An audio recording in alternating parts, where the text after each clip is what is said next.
ہارون شریف ماہر معاشیات ہمارے ساتھ موجود ہیں۔ ہارون شریف صاحب، بہت شکریہ آپ کے وقت کا۔ یہ امریکہ کی جانب سے جو پابندیاں ہٹائی گئی ہیں ایرانی پیٹرولیم مصنوعات پر، اس کو کس طرح سے دیکھ رہے ہیں اور کیا لگ رہا ہے آپ کو کہ امریکہ کا اگلا جو قدم ہے وہ کیا ہے؟ جی، یہ گلوبل مارکیٹس کا جو ایکسپیکٹڈ نیگیٹو ریاکشن ہے آئل پرائس کی انپریسیڈنٹڈ انکریز پہ، وہ ٹرمپ صاحب کے ایلائز کے اوپر اس کا بہت اثر آ رہا ہے، اور ان کو یورپ سے انٹرنلی فائنینشیل مارکیٹ سے یو اے ای سے گلف سے پریشرز آ رہے ہیں، تو اس کو وہ پولیٹیکلی کچھ سالو کرنے کے لیے وہ اس طرح کے جسچر دے رہے ہیں۔ لیکن یہاں ہمیں نمبرز کو دیکھنا ہے۔ ایران کی جو تقریباً 1 ملین بیرل کی پروڈکشن ہے آئل کی، اس کا 90% صرف ایک کسٹمر ہے اور وہ ہے چائنا۔ سو بیسیکلی ایران کو آئل بیچنے کے لیے تو صرف 10% بچتا ہے، تو وہ تو ویسے بھی بک جاتا ہے۔ ہاں، گیس ان کی جو ہے اس کے اندر خاصی گنجائش ہے، اگر سینکشنز ریموو ہوتی ہیں تو ملکوں کو جائے گی، لیکن جب تک وار کی انسرٹنٹی رہے گی، اس طرح کے اعلان سے کوئی خاطر خواہ فائدہ مارکیٹس کے اندر پرائسنگ، انفلیشن، انسرٹنٹی مجھے نہیں دکھائی دیتا کہ ہوگا۔ لیکن یہ سگنل ضرور چلا گیا ہے کہ اس وقت دیر از سم پینک ان واشنگٹن۔ اچھا سر، یہ فرمائیے گا کہ ایران نے جو یہ فیصلہ کیا کہ امریکی ڈالر کی بجائے جو لوگ چینی یوان میں بزنس کریں گے، تیل خریدیں گے، ان کو اجازت ہوگی، اس سے آپ کیا سمجھتے ہیں ڈالر پہ کیا فرق پڑے گا؟ جی، یہ ایک بڑا ان کا strategic I would say major فیصلہ ہے، جو کہ دنیا کی مالیاتی جو ڈیلنگز ہے اس کو چیلنج کرتا ہے۔ جیسے میں نے عرض کیا کہ ان کا 90% تیل آلریڈی چائنا خریدتا ہے اور یوان میں خریدتا ہے اور بارٹر میں خریدتا ہے، ان کو جواباً چیزیں دیتا ہے، تو ان کا ایک کمفرٹ زون چائنا کے ساتھ ڈیلنگ کا ڈیولپ ہو چکا ہے، اور ان کو مزید یوان چاہیے تاکہ وہ ان سے مزید ٹریڈ کر سکیں۔ جو ہمارے ممالک ہیں، یہ سخت الفاظ ہے، لیکن ہمارے جو عرب ممالک ہیں بیسیکلی وہ ایک اکنامک کالونائزیشن کے اندر ہے، جہاں وہ جو تیل پروڈیوس کرتے ہیں انڈر دا ایگریمنٹ وہ صرف US ڈالرز کے اندر ٹریڈ کر سکتے ہیں۔ جو پیسہ کماتے ہیں وہ دوبارہ یونائٹڈ اور یورپ کے اندر ری انویسٹ ہو جاتا ہے، ان کے ہاتھ میں ہے کچھ نہیں۔ ایران نے یہ جو ایک اناؤنسمنٹ کر کے اس کو چیلنج کر دیا، اور دنیا میں آلریڈی آپ دیکھیں، اب وہ یونیپولر جو دنیا تھی اکنامک اینگل میں، دفاعی کی میں بات نہیں کر رہا، اب ملٹیپل پولر ہے اور چائنا ایک حقیقت ہے۔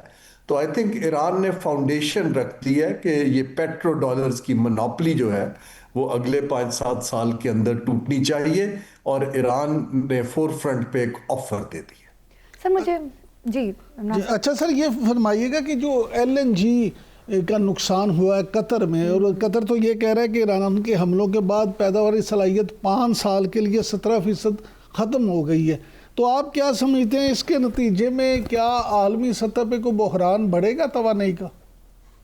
جی بالکل بڑھے گا، عالمی سطح پہ تو اتنا شاید نہ بڑھے، لیکن ایشیا میں اور خاص طور پہ ہمارے خطے میں بڑھے گا، کیونکہ پاکستان جیسے ممالک جو ہیں وہ LNG پہ ٹوٹلی قطر پہ انحصار کر رہے تھے۔ اگر قطر کی پروڈکشن کم ہوتی ہے تو پرائس اوپر جائے گی، اس کے علاوہ سپلائی کی پریڈکٹیبلٹی نیچے جائے گی۔ سو یہ جو جتنے ممالک ہیں ہمارے، جاپان ہے، چین ہے، ہندوستان ہے، کوریا ہے، پاکستان ہے، ان سب کے اوپر زیادہ امپیکٹ آئے گا۔ جو UAE اور عرب ممالک ہیں ان کے پاس تو اپنا ایندھن جلانے کے لیے ہے۔ سو یہ قطر کی اپنی اکانومی کے اوپر بڑا میجر امپیکٹ آئے گا، کیونکہ قطر دنیا کا per capita wise richest country بن گیا تھا because of this abundance of LNG availability اور سیل۔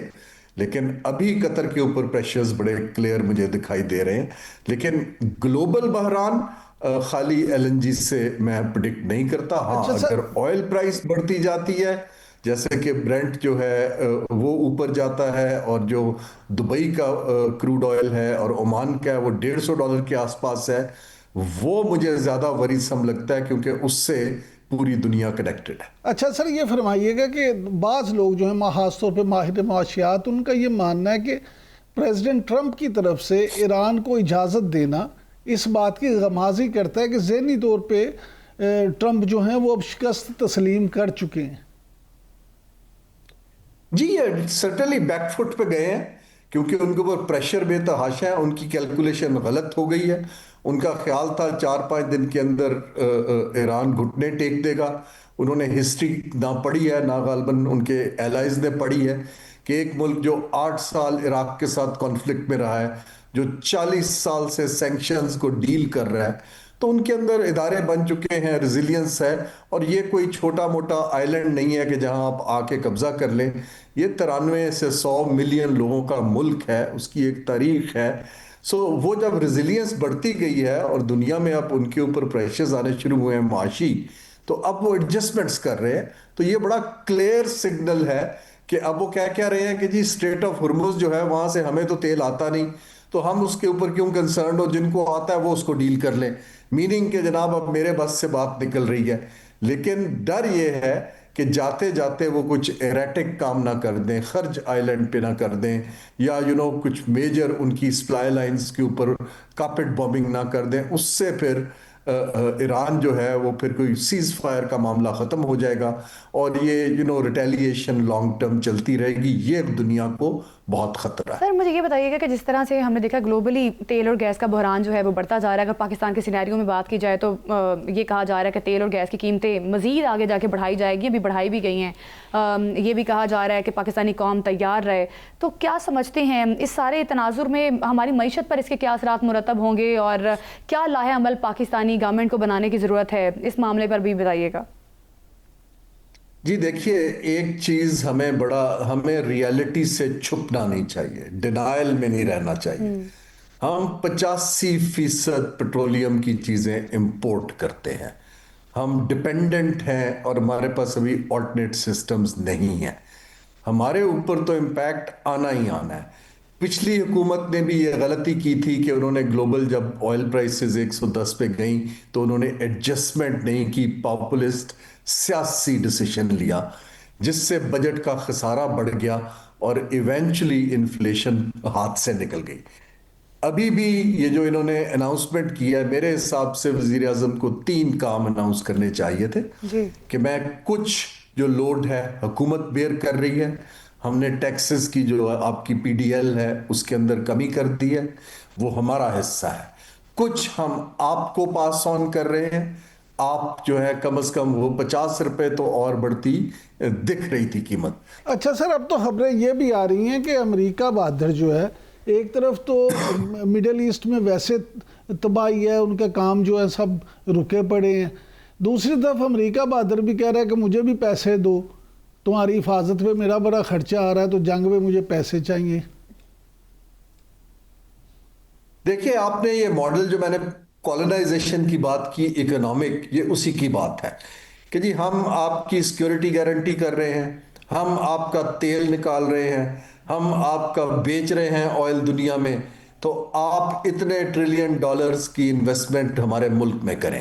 آپ کو یاد ہے پریزیڈنٹ ٹرمپ نے اپنا عہدہ سنبھال کے جو پہلا وزٹ کیا تھا، وہ ساری یہ قطر سے ایک جہاز تحفے میں لیا، اکنامک پلیجز لیں، سعودی عربیہ گئے.